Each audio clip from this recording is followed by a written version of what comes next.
දුනු මඩලාව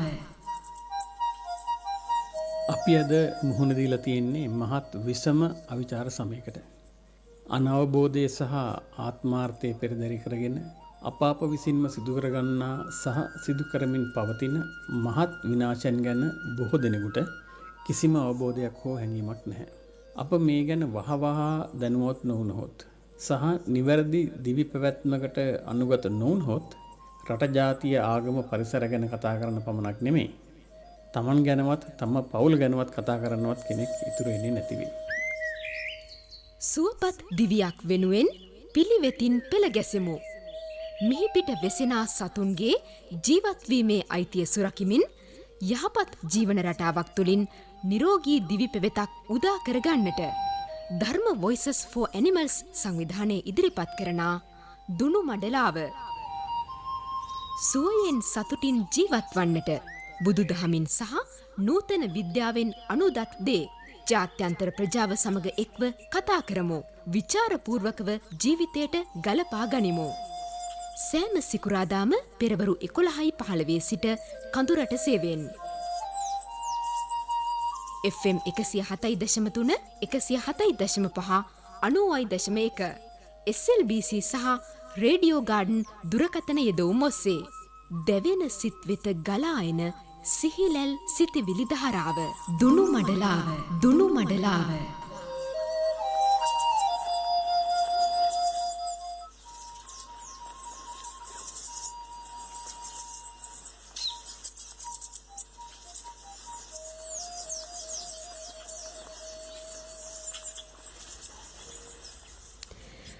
උදාවු 2021 නව වර්ෂය ඔබට යහපතම සැලසෙන නිරෝගී සම්පන්න වාසනාවන්ත නවවසරක් වේවයි ධර්ම Voices for Animals සංවිධානය සමගින් ගෙනෙන දුනු මඩලාවෙන් අපි ඔබ වෙත බොහොම සුහද සිතින් ප්‍රාර්ථනා කරනවා. මිනිසුන්ට විතරක් නෙවෙයි මුළු ලෝකෙටම නිරෝගී සම්පන්නව දීර්ඝායුෂ විඳින්නට හැකියාව ලැබේවයි අපේ පැතුම. අද අපි දුනු මඩලාවෙන් 2021 වසරේ මුල්ම පියවරයි තබන්නට සූදානම්. තවත් දිගු ගමනක් යන අපේක්ෂාවෙන්.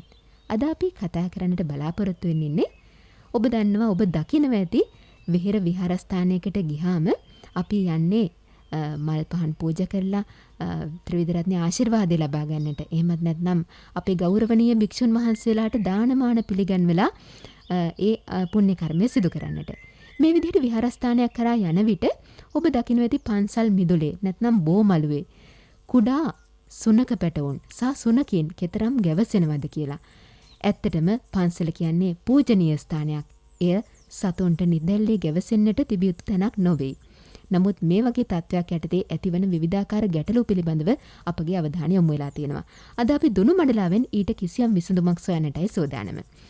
ඒ වෙනුවෙන් අද අපිත් එක්ක එකතු වෙලා ඉන්නවා ධර්ම Voices for Animals සංවිධානයේ උපදේශක සභාවේ සමාජික වෛද්‍ය චමිත් නානායක්කාර මහත්මයා.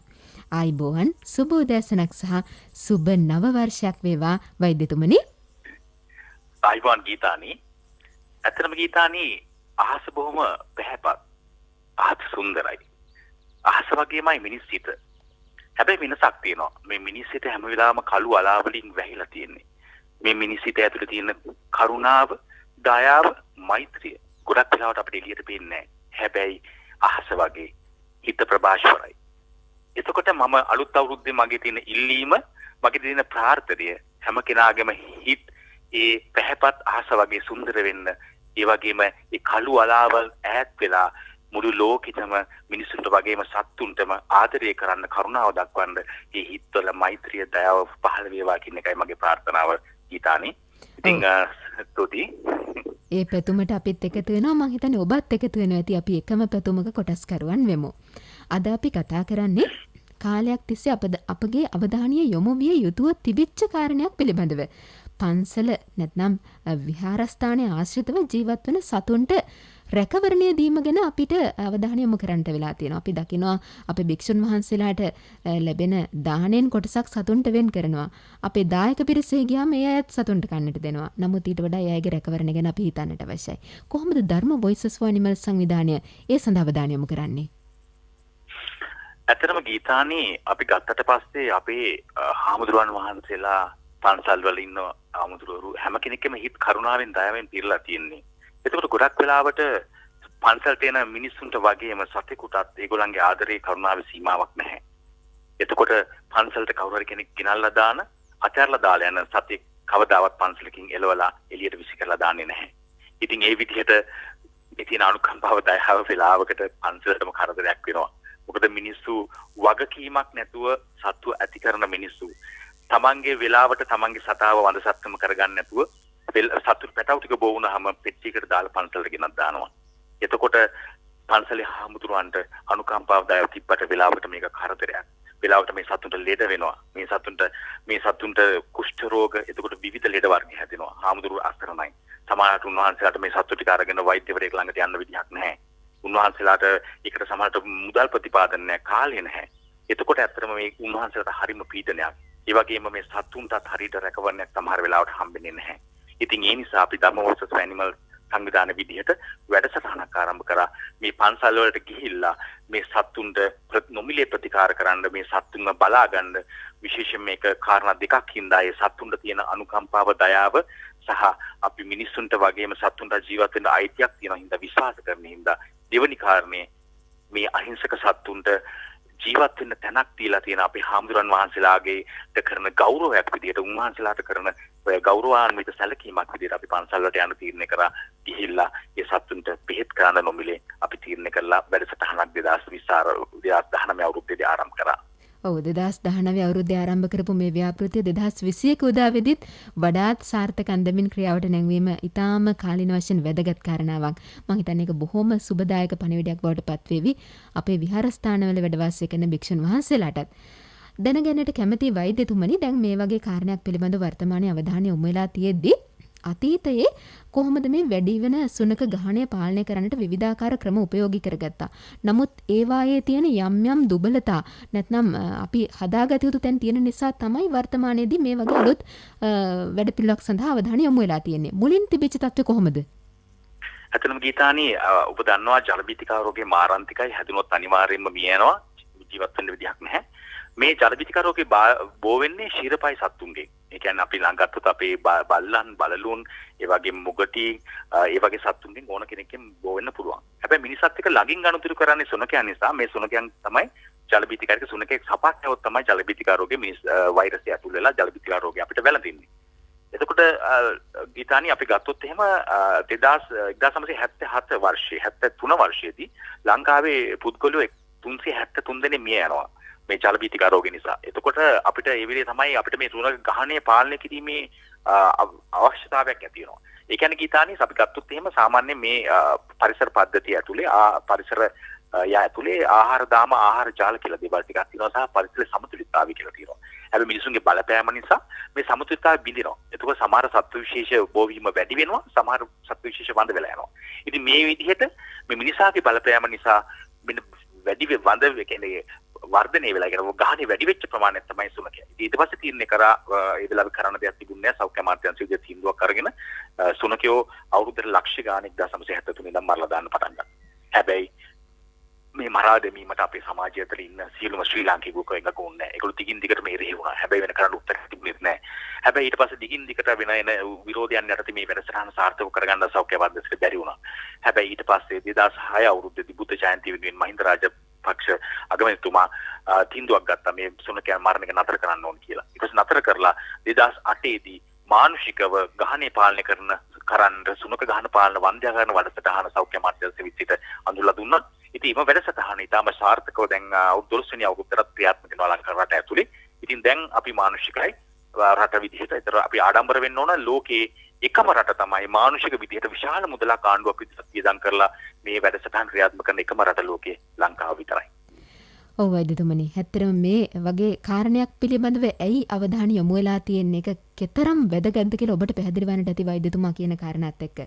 දැන් අපි මෙතෙන්දි හිතන්නට අවශ්‍ය කරන තවත් කාරණයක් තියෙනවා වෛද්‍යතුමනි. මේ විහාරස්ථාන වේවා නැත්නම් විතර පාසල් මෙන්න මේ වගේ සාමාන්‍ය පොදු ස්ථානවලට සුනකීන් එන්නට නැත්නම් ඔවුන් එහි ඇවිල්ලා පදිංචි වන්නට බලපාන හේතුවක් තියෙනවා. අපි නිවෙස් වලින් මේ සත්ව පැටවුන් විශාල වශයෙන් පාරට ගිහින් දානවා. මේ නිවසේ ඇතිදෙඩි කරන්නට තියෙන දුෂ්කරතා නිසා මේ වගේ තත්ත්වයන් සිදුවෙන එක ඉතාම අමානුෂීයයි. ඇයි අතර මේ වගේ තත්ත්වයක් ඇතිවන්නේ? ඇත්තම ගත්තොත් එම ගීතානේ දැන් ලංකාව ඇතුළේ මේ 2008 වසරේ ඉඳන් ඉතාම සැලසුම් සහගත විදිහට රජය විදිහට ක්‍රියාත්මක කරන වැඩපිළිවෙලක් තියෙනවා. සමහර පළාත්වල මේ වැඩසටහනක සැලසුම් සහගත ක්‍රියාත්මක වෙන්න නොවන ප්‍රශ්නක් තියෙනවා. නැතුව නොවේ. හැබැයි ඒ වගේම සත්ත්ව සුබ සාධන සංකම් වල විශාල කාර්යභාරයක් ඒගොල්ලෝ අගය කළ යුතුයි. ලංකාවේ විවිධ තැන්වල ඒගොල්ලෝ තමන්ගේ පෞද්ගලික වියදමින් මේ සත්තු සඳහා මේ වගේ වැඩසටහන් සායන සංවිධානය කරමින් මේ සත්ත්ව ගහනේ පාලනය කිරීමට වගේම අහිංසක විදි සුනකයන්ට අහිංසක පාර දාපු සුනකයන් බලාගෙන විවිධ වැඩපිළිවෙළල් තියෙනවා. එතකොට මම කියන්නේ ගීතානේ අපි සමහරට අපි අපේ කණ්ඩායම් ගම්වලට යනවා, අපි ඇනවුන්ස් කරනවා, අපි කියනවා එන්න කියලා, අපි අරන් එන්න කියනවා, අපි අපේ තියෙන මුහුණු පොත හරහා අපි විවිධ ක්‍රමවාර්ගයෙන් අපි දැනුම් දෙනවා මිනිස්සුන්ට අරගෙන එන්න සත්තු අපි නොමිලේ වඳසත්කම් කරනවා, නොමිලේ ජල බීති ගන්න ලබා දෙනවා. ඔව්. ගීතානේ උනාට මේ මිනිස්සු ඒ වැඩේ කරන්නේ නැහැ බහුතරයක්. ඇයි එහෙම බහුතරයක් නොකරන්නේ? තමන්ගේ වගකීම ඉටු කරන්නේ නැහැ. තමන්ට නිවාඩුවක් දාන්න බෑ කියලා හරි අල්ල ගන්න බෑ කියලා විවිධ හේතු දක්වගෙන මේ තමන්ගේ ගෙදර ඇති කරන බැල්ලියව අරගෙන ඉන්නේ නැහැ අපේ සායනේට. ඊට පස්සේ මොකද වෙන්නේ? මේ සත්තු පැටවු දානවා. පැටවු දැම්මට පස්සේ ගෙදර බලා ගන්න විදිහක් නැහැ. ඊට පස්සේ කරන්නේ ගෙනල්ලා පන්සලක තියෙනවා. එහෙම නැත්නම් අවාසනාවන්ත සිද්ධිත් තව තියෙනවා. සමහරවිට රේල් පාරක් ගාව මහ පාරක් අයින තිබිලා අහිංසක සත්තු සමහරවිට මිය යන වෙලාවල අපිට ඕන තරම් ඇස්වලට කඳුළු එන අවස්ථාවල් තියෙනවා ගීතානේ.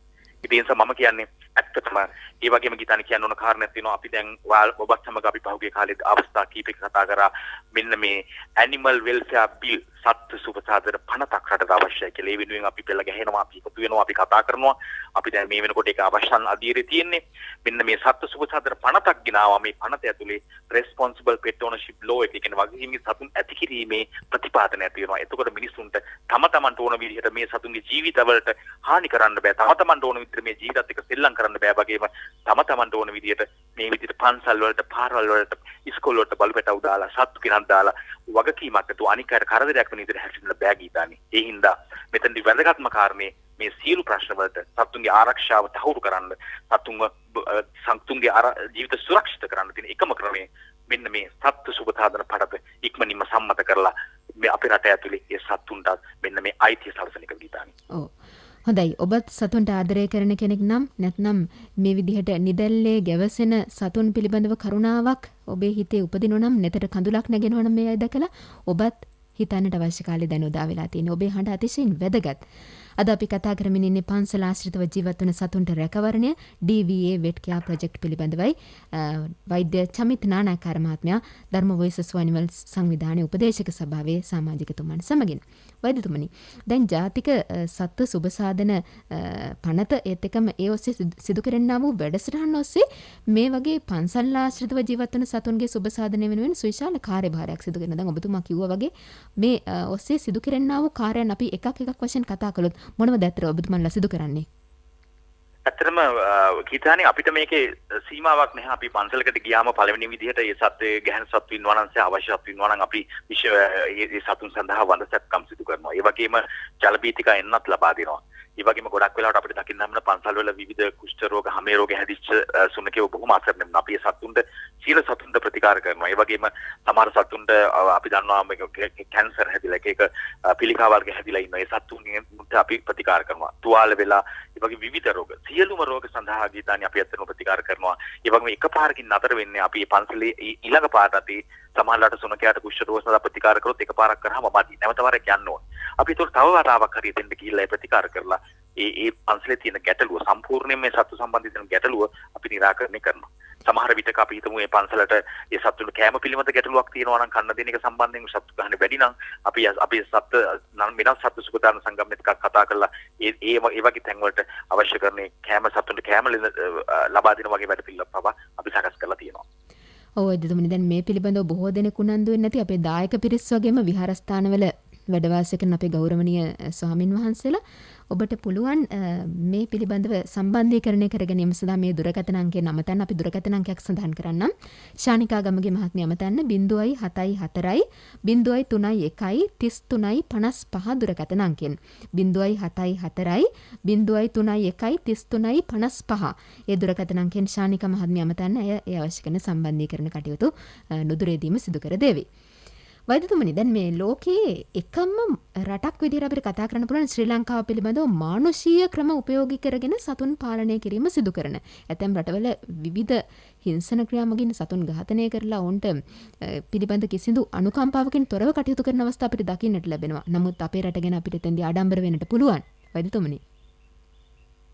ඇත්තටම ගීතානේ ඒක විශේෂී තැනක් මං හිතන්නේ ඒක අපේ තියෙන ශ්‍රී ලාංකේය සංස්කෘතිය ඇතුලේ තියෙන මං හිතන්නේ ගුණයක්. ඇත්තට මේ ගුණය මං හිතන්නේ හරිම කියන්නේ හිතන්න ගීතානේ දැන් ගොඩක් රටවල් කරන්නේ දැන් විශේෂයෙන්ම සමහර රටවල් අපිට සත්ව සුබසාධන ගැන උගන්වන්න හදන සමහර බටහිර රටවල් ඒගොල්ලෝ මොකක් හරි ගහනයක් වැඩි වුණාට පස්සේ කරන්නේ ඇත්තටම මේ ඉන්න සත්තු ටික වැඩි වෙච්ච සත්තු ටික මරලා දාලා ඒකේ ගහනේ ඒ කියන්නේ අපි කියන ගහන ඝනත්වය කියලා. ඒ කියන්නේ එක ප්‍රදේශයක ඉන්න පුළුවන් සත්තු ප්‍රමාණය. ඒ කියන්නේ ඒක ඒගොල්ලන්ට තියෙන කැම බීම, ඒ දේවල් එක්ක පරිසරයට හානියක් පුත් වෙන්නේ නැතුව, ඒගොල්ලන්ට හානියකුත් වෙන්නේ නැතුව ඒ තියෙන සමතුලිතතාවයේ තියාගෙන ඉන්න දේට අපි කියනවා ගහන ඝනත්වය කියලා. ඒ ගහන ඝනත්වයට ගැලපෙන සත්තු ටික තියාගෙන ඒගොල්ලෝ ඊටු සත්තු ටික විනාශ කරනවා කියලානේ.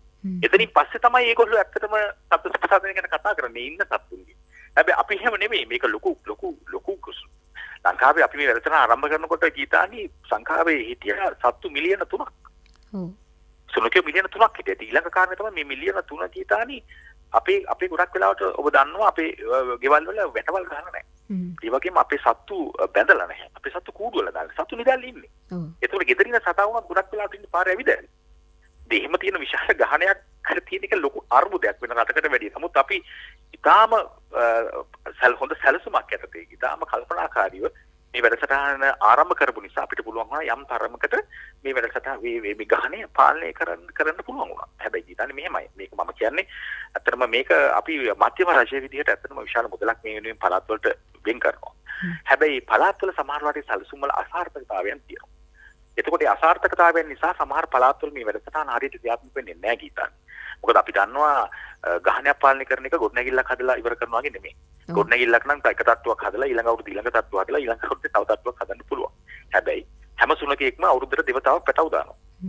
එතකොට අපි හරියට නියම වෙලාවට අපි තැනකට ගිහිල්ලා ඒ සුනකයන්ට වන්දනාත්වම් කරන්න ගියාම සමහර සතුන් අපිට අල්ල ගන්න හම්බෙන්නේ නැහැ ආයල යන අය. ඒ සතු නැවත වාරයක් පැටව දානවා. හැබැයි අපි ඊළඟ වසරෙත් එතෙන්ට ගිහිල්ලා එතන ඉන්න යාර ඉතුරු වෙච්ච සතු ටික වලසක්කමට බාධා නොකළොත් අවුරුදු 3කින් අපි අතෙන්ට යනකොට නැවත වාරයක් අර හිටියා වගේම ගහනයක් අත නැති වෙලා. අන්න ඒ වගේ තත්ත්වයක් සමහර පළාත්වල තියෙනවා. මොකද මේ පළාත්වල සැලසුම් කිරීමේ සහ ක්‍රියාත්මක කිරීමේ අඩුපාඩුයින්ද එහෙම නැත්නම් හරියටම මේ වැඩසටහන කරපු ගොඩක් පළාත් කිහිපයකම ඊටාම සාර්ථකව ගහනේ පාලනය කරලා තියෙනවා. ඒ පැතිවල ජල බීතිකා මරණ අඩු වෙලා තියෙනවා. ඒ පැතිවල මිනිසුන්ගේ එහෙම නැත්නම් සමහරලාට කට්ටිය ඔබ කලින් කිව්වා වගේ කම්ප්ලේන් කරනවා, පැමිණිලි කරනවා ගහනේ සම්බන්ධයෙන්. මේ පළාත්වල ගහනේ සම්බන්ධයෙන් කවුරුත් පැමිණිලි කරන්නේ නැහැ. ඉතින් ඒ නිසා අපි ඇත්තටම ආඩම්බර වෙන්න රටක් විදියට අපි රජයක් විදියට 2006 2008 ඉඳන්ම සිටපු සියලු රජයන් මේකට දිගටම මේ වැඩසටහන සඳහා මුදල් අයවැයෙන් වෙන් කරා. ඉතින් ඒ නිසා ඒ සියලු දෙනාටම ඒ ගෞරවය හිමිය යුතුයි. රටක් විදියට ආඩම්බර විය යුතුයි. ශ්‍රී ලාංකිකයෙක් විදියට අපි අපේකම ගැන, අපේ විදිහ ගැන, අපේ තියෙන හිතේ තියෙන තෙතමනේ ගැන, ලිංගතුකම් ගැන. ඔව් වෛද්‍ය චමිත් නානක්කර මහත්මයා දැන් මේ යම් තැන්වල අකාර්යක්ෂමතා සිදු වෙනවා කියලා ඔබතුමා කිව්වා. ඒක අපිත් දකිනවා. මේ වෙන කෙනෙක් කිව්වා කියලා කියන්නට අවශ්‍ය නැහැ. බොහෝ විට අපි ගම්වල ප්‍රධාන මාර්ගයෙන් අතුරු පාරවල වලට හැරිලා අපේ නිවස් කරා ගමන් කරද්දී සුනකයන් හැම පාරකම ඉන්නවා. ඇත්තටම මෙහෙම අකාර්යක්ෂමතාවයක් නැතිවන්නට නැත්නම් විහාරස්ථානයකට ගියාම අපිට නිදහසේ අපේ හිතේ සතුටින් ශ්‍රද්ධාසිතින් බුදුන් වඳින්නට අවස්ථාවක් නැත්නම් සුනකයන් ගැවසෙනවා, අය රණ්ඩු කරනවා, ඒ දේවල් නිසා මේ වගේ අකාර්යක්ෂමතාව ඇතිවන්නට මොකක්ද ඇත්තටම හේතුව? කොතනද අපි හදාගත්තේ උත්තේ? ඇත්තටම ගීතන් එකක් ටිකක් ගැටලුවක් තත්ත්වයක්. ඒකට උත්තරේ ටිකක් ගැටලු සහගතයි. මොකද ඒකට හේතුව තමයි ඇත්තටම ගීතන්නේ දැන් රාජ්‍යයේ මධ්‍යම රාජ්‍යයේ විදිහට මධ්‍යම රාජ්‍යයේ ඉදිරිපත් කරපු හොඳ වැඩපිළිවෙලක් තියෙනවා. හැබැයි අපේ තියෙන පුංචි ගැටලුවක් තියෙනවා. අපේ පළාත් සභාව මධ්‍යම රාජ්‍යයෙන් වැඩපිළිවෙලක් ඉදිරිපත් කළා මුදල් ප්‍රතිපාදන ලබා දුන්නාට ගීතානි ඒක පළාත් සභාවට ආවට පස්සේ පළාත් සභාව ඒක Tamanට ගැලපෙන විදිහට තමයි මේ මුදල් පාවිච්චි කරන්නේ. ඒතරොට ඇත්තටම සමහර විට කියන්නේ ඇත්තට අපි හිතමු අපි රජය වෙන් කරනවා කියලා එක්තරා පළාතකට සත්තු 5000ක් කරන්න එක වසරකට. හැබැයි ඒ සත්තු 5000 වන්දයාගෙන සැත්තම් කරනවා. හැබැයි ඒ කරන්නේ තැන් වලින් නම් කරන්නේ. සැලසුමක් නැතුව නම් කරන්නේ. නැවත වාරයක් මේ 5000 කිරීමේ වැඩක් වෙන්නේ නැහැ. මොකද අපි එක තැනක වන්දසත්කම් කරලා ආයි අවුරුදු 3කින් නම් ඒ තැනට ආපහු එන්නේ. ඒ තැන නැවත වාරයක් අර මම කිව්වා වගේ අවුරුද්දට දෙවතාවක් පැටව දාන නිසා නැවත වාරයක් පැටව විශාල ප්‍රමාණයක් දාලා අර තියෙන තත්ත්වෙටම ඇවිල්ලා. අනික මෙන්න මෙහෙම දෙයක්ත් වරක තියාගන්න ගීතානේ. මෙන්න මෙහෙම කාරණයක් තියෙනවා. දැන් අපි හිතමු එක භූමි ප්‍රමාණයක් තියෙනවා. ඒ භූමි ප්‍රමාණයක කෑම තියෙනවා. කෑම තියෙනවා. ඒතකොට සත්තු 10 දෙනෙක් එතන ඉන්නවා. ඒ සත්තු 10 දෙනා අතර මේ කෑම සම්බන්ධයෙන් තරගයක් තියෙනවා. ඒ තරගයක් තිබ්බම මේ 10 දෙනාට හම්බෙන කෑම ප්‍රමාණය අඩුයි. හැබැයි මෙතනින් අපි එකපාරක් කියලා මනසක්කම් කරලා එතන ගහනේ අඩු කරාට පස්සේ එතන ඉන්න සත්තු සංඛ්‍යාව 5 දක්වා බැස්සට පස්සේ කෑම ප්‍රමාණය නියතයි නම් අර 5 දෙනාට වැඩියෙන් කන්න හම්බෙනවා. ඒතකොට වැඩියෙන් කන්න හම්බුනාට පස්සේ ඒගොල්ලන්ගේ තියෙන ප්‍රජනන ශක්තිය වැඩි වෙනවා. ඒගොල්ලෝ වැඩියෙන් පැටවු දානවා. දාන පැටවු ටික ඉක්මනින් හොඳට හැදෙනවා. එතකොට නැවත වරක් ඊටාම අඩු වෙච්ච ගහණයක් හරියට කළමනා කරන්නේ නැත්නම් ඊටාම වේගින් අර නැවත වරක් මුල් තැනට එන්න ගත කරන්නේ බොහොම කෙටි කාලයයි. මොකද මේ කැම සඳහා තියෙන තරංගේ පෝෂණය සඳහා තියෙන තරංගේ අඩු වෙන නිසා ගහණය අඩු වුණාම. ඉතින් ඒ නිසා අපි හරියටම සැලසුමක් ඇතුව හරියටම මේක කරේ නැත්නම් මේක නිකන් වෙලාවකට හිතෙනවා ගඟට ඉනි කපනවා වගේ දෝ කියලා සමහර පළාත් ගැන හිතුවාම. වෛද්‍යතුමනි දැන් මේ වගේ තත්ත්වයක් යටතේ එක අතකින් ධර්ම වොයිසස් ෆෝ ඇනිමල්ස් සංවිධානයේ මහ සුවිශාල කාර්යභාරයක් සිදු කරන්න කිසිදු ප්‍රතිලාභයක් අපේක්ෂා නොකර ඊට අමතරව ඔබතුමාලා මේ රජයේ පාර්ශවයෙන් යම් සහයෝගයන් ලබාගෙන විශේෂයෙන් පළාත් සෞඛ්‍ය දෙපාර්තමේන්තුව එකතු කරගෙන මේ පන්සල් ආශ්‍රිතව ජීවත් වන සුනකින් පාලනය කිරීම සඳහා ඊට අමතරව රජය මගින් සිදු වූ මැදිහත් වීමත් සිදු කරගන්නට බලාපොරොත්තුවක් තියෙනවද නැත්නම් දැනටමත් ඒ සිදු වෙනවද? ඇත්තටම ගීතානි මෙහෙමයි දැන් රජයක් විදියට ගත්තට පස්සේ රජයට අපි පිළිගන්න ඕන අපි ඇත්තටම අපි තුන්වෙනි ලෝකයේ රටක් විදියට අපේ ආර්ථිකය ගැන අපි දැනගන්න ඕන අපිට රජයකට හැමදේම කරන්න බෑ ගීතානි. ඒතර මම හිතන්නේ රජය ප්‍රමාණවත් මුදල් ප්‍රමාණයක් මේකට වෙන් කරත් ඒ ප්‍රමාණය ප්‍රමාණවත් නැහැ මේ වැඩසටහන අපිට අවසන් කරන්න. මොකද රජයකට විවිධ දේවල් තියෙනවා තමන්ගේ මුදල් වෙන් කරන්න. එතකොට මේ රජය වෙන් කරන මුදල අපි හරියට කළමනාකරණය කරගන්න අතරේ සත්ත්ව සුපසාධනක සංගම් විදිහට ඒ වගේම සත්තුන්ට ආදරය කරන අය විදිහට කට්ටිය එකට එකතු වෙලා මෙන්න මේ රජය ගෙනෙන වැඩ පිළිවෙලට උදව් කිරීමක් තමයි අතර මෙතන සිද්ධ කරන්නේ. මොකද රජයට උදව්වක් අපි කරන්නේ රජය කරන වැඩ පිළිවෙලට අවශ්‍ය තල්ලුව එහෙම නැත්නම් මේ උර දෙන එක තමයි අපි කරන්නේ. අපිත් මේ පන්සල් වල මනුස්සකම් කරමින් ඒ වගේම මම දන්නවා අපේ ලංකාවේ විවිධ සත්ත්ව සුපසාධන සංගම් ඉන්නවා. ඊටම විශිෂ්ටයි ඒගොල්ලෝ කැපකිරීම කරලා මුදල් වියදම් කළා තමන්ගේ පෞද්ගලික ධනෙන්. ඒගොල්ලෝ විශාල ප්‍රමාණයක් රට ඇතුලේ වැඩ ප්‍රමාණයක් කරනවා. මම හිතන්නේ වසරකට සතුන් 25000කට වැඩි ප්‍රමාණයක් ඒගොල්ලෝ මනුස්සකම් කරනවා ඒගොල්ලන්ගේ මුදල් වලින්. ඉතින් මේ හැම කෙනෙක්ම එකතු වෙලා තමයි මේ රජයට උදව්වක් විදිහට මේ වැඩේ කරන්නේ. ඉතින් මෙන්න මේ ඒකාබද්ධ වැඩපිළිවෙල ශක්තිමත් කරගත යුතුයි. මීට වඩා සැලසුම් සහගත කරගත යුතුයි. එතකොට අනිවාර්යයෙන්ම වසර 2ක් වගේ කාලයක් ඇතුළත අපිට සම්පූර්ණ මේ ගැටලුව විසඳන්න පුළුවන් හිතන්නේ. ඔව්. ධර්ම වොයිසස් ෆෝ ඇනිමල්ස් සංවිධානයේ ඔබ වෙත තිරණ කරන දුනු මඩලාව සමගින් ඔබ එකතු වෙලා ඉන්නේ. දැන් අපි කිව්ව ආකාරයට ධර්ම වොයිසස් ෆෝ ඇනිමල්ස් සංවිධානය පන්සල් ආශ්‍රිතව ජීවත් වන සුනකින්ට එන්නත් ලබා දීම ප්‍රතිකාර සිදු කිරීම විවිධ රෝග තත්ත්වයන්ගෙන් පෙළෙන සතුන්ට ඒ සඳහා අවශ්‍ය කරන ඖෂධ ලබා දීම මේත් එක්ක වන්දනා කරන වැඩසටහන මේ සියල්ලක්ම සිදු කරනවා. දැන් මෙතෙන්දී ඇතැම් විට අපේ රටේ දුෂ්කර විහාරස්ථාන තියෙනට පුළුවන් මේ පණිවිඩය අපේ ගෞරවනීය භික්ෂුන් වහන්සේලා වෙත යන්නේ නැති. දැන් ඔබ වැනි ආයතනයක් මේ සඳහා මැදිහත් වෙලා ඉන්නවා කියලා අපේ ගෞරවනීය භික්ෂුන් වහන්සේලා දන්නේ නැතුව වෙන්නට පුළුවන්. එතෙන්දී අපේ දායක පිරිසට විශාල වගකීමක් තියෙනවා මේ අවශ්‍ය කරන සම්බන්ධීකරණය ගොඩනගන්නට. ඒ හා සම්බන්ධයෙන් ඔබතුමාට කුමක්ද කියන්නට තියෙන්නේ? ඇත්තටම ගීතානේ අපි කියන්න තියෙන්නේ දැන් ගොඩක් වෙලාවට අපි කියන්නේ අපිට මොකද අපි සැලසුම් කරගන්න ඕන අපි හිතන්නකෝ දැන් අපි කන්නෑම කොළඹ ඉඳලා අපි එතකොට කුරුණෑගල එක පන්සලකට ගිහිල්ලා ඊට පස්සේ නැවත වරක් කුරුණෑගලින් ත්‍රිකුණාමලී තව පන්සලකට ගිහිල්ලා එහෙම අපිට ඇත්තටම අපේ තියෙන කාලය අපිට ඇත්තටම මේ මහමගටම යන්න පුළුවන් එහෙම වුණොත් ඉතින් අපි සැලසුම් කරේ. ඉතින් අපි ඉස්සෙල්ලාම අපි ලියා ලයිස්තුවක් ගන්නවා පන්සල් වල ඒ පන්සලේ තියෙන ප්‍රශ්නේ මොකක්ද කියලා අපිට කවුරු හරි දැනුම් දුන්නාට පස්සේ පන්සලේ නම සහ ඒ පන්සලේ අපිට කවුරු හරි කන්ටැක්ට් කරගන්න මේ ලොකු හාමුදුරුවෝ හරි තව හාමුදුරු කෙනෙක් හරි දායක සභාවේ කෙනෙක් හරි ඊට පස්සේ පන්සලේ තියෙන ප්‍රශ්නේ අපි ඒගොල්ලොත් එක්ක කතා කරලා ඒකට අපි හදාගන්නවා ප්‍රමුඛතා ලයිස්තුවක්. හදාගෙන ඒ වගේම අපි එක දිස්ත්‍රික්කයක අඩුම තරමින් පන්සල් 5ක්වත් එකතු කරගන්නවා. එකතු කරගෙන ඊට පස්සේ තමයි ගීතානේ අපි යන්නේ ඇත්ත ප්‍රශ්න තියෙන ඒ ප්‍රයොරිටි එක තියෙන තැන් වලට ඉස්සෙල්ලාම ගිහිල්ලා ඊට පස්සේ කරන විදිහට තමයි වැඩසටහන සැලසුම් කරගන්නේ. ඒ හින්දා ඔබේ ඉස්සෙල්ලා අපි ගීතානේ කියපු දුරකථන අංකයට සහ ඊමේල් අංකයට ඔබේ පන්සලේ විස්තර ටික ගෙවන්න, පන්සලේ තොරතුරු ටික ගෙවන්න. එතකොට අපි ඔබට කතා කරලා ඊට පස්සේ තොරතුරු විස්තර ටික අරගෙන අපි ඒක සඳහන් කරගෙන අපි සැලසුමක් හදලා සැලසුමත් එක්ක අපි ජනවාරි මාසයේ අන්තිම සතියේ ඉඳන් ඔබේ පන්සලට එන්න සැලසුම් කරනවා. හැබැයි ටික දවසක් යන්න පුළුවන්. ඔබ දන්නවා මේක අපිට මොකද අපි මුළු ලංකාවම මේක අපි හැමතැනම යන නිසා ඒ වගේම සැලසුම් කරගන්න අපි කුරුණෑගලට එනවා නම් අපි අඩුතරේ කුරුණෑගල පන්සල් 5ක්වත් ලැහැත්ති කරගෙන තමයි එන්නේ. මොකද දවස් 3ක් විතර ඉඳලා ඒ වැඩි කරලා යන්න. ඉතින් ඒ නිසා ඔබේ තොරතුරු ටික ගෙවන්න අනිවාර්යයෙන්ම ඔබේ පන්සලට ඇවිල්ලා ඔබේ පන්සලේ ඉන්න සතුන්ට උදව් කරන්න, ඒ සතුන්ව බලා ගන්න අපි ලැහැත්ති. ඒ නිසා ඔබේ තොරතුරු ටික අපිට අපේ අංකෙට දැනුම් දීලා තියන්න. අපි ඉක්මනින්ම ඔබ අමතනවා.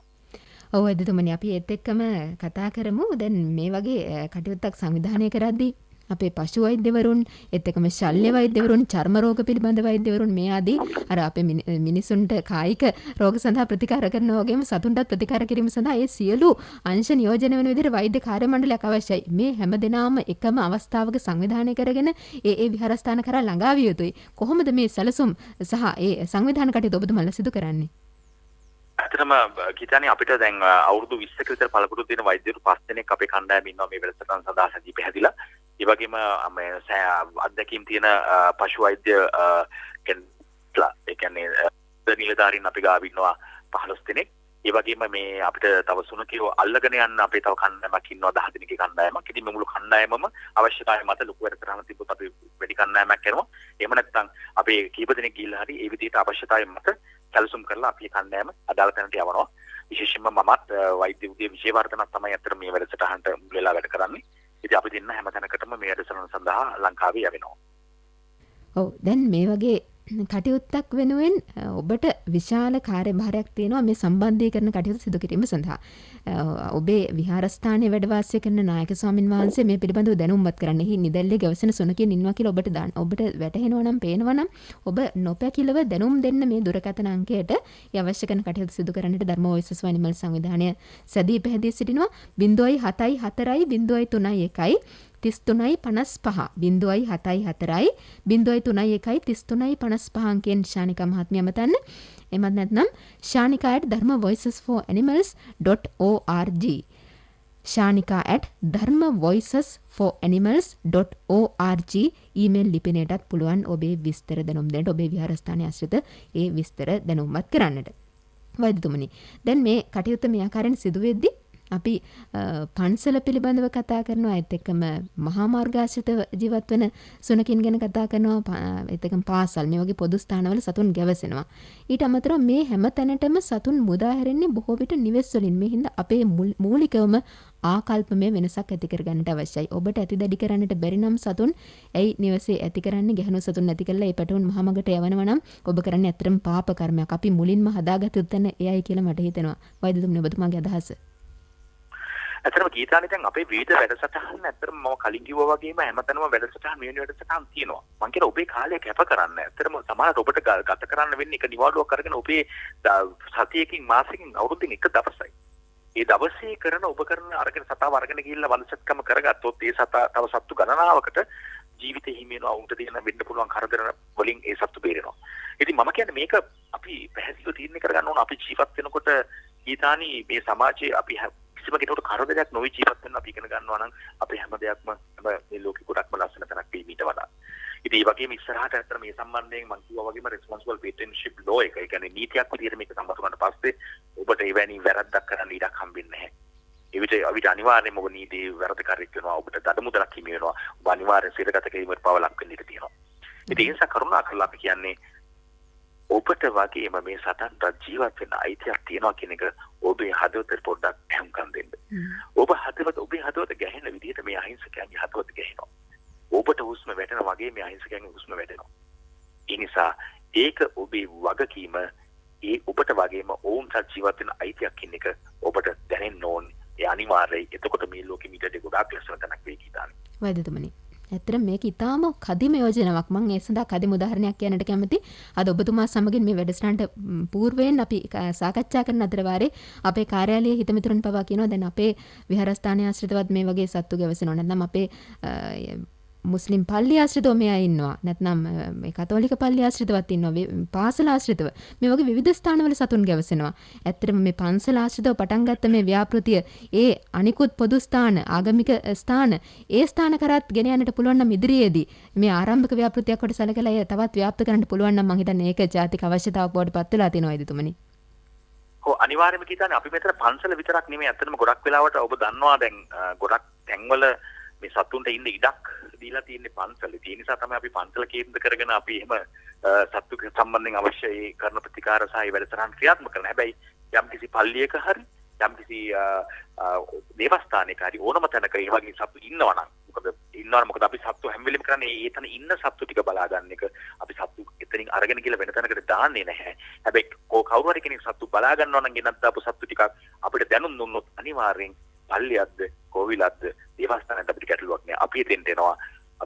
එහෙම පන්සලකට නෙමෙයි සීමාවල තියෙන අපි අතරම සියලුම පූජනීය ස්ථානවලට සියලුම ආගමික ස්ථානවල නිවන ස්ථාන කියන්න අපි සූදානම් වෙලා ඉන්නවා හිතන්නේ.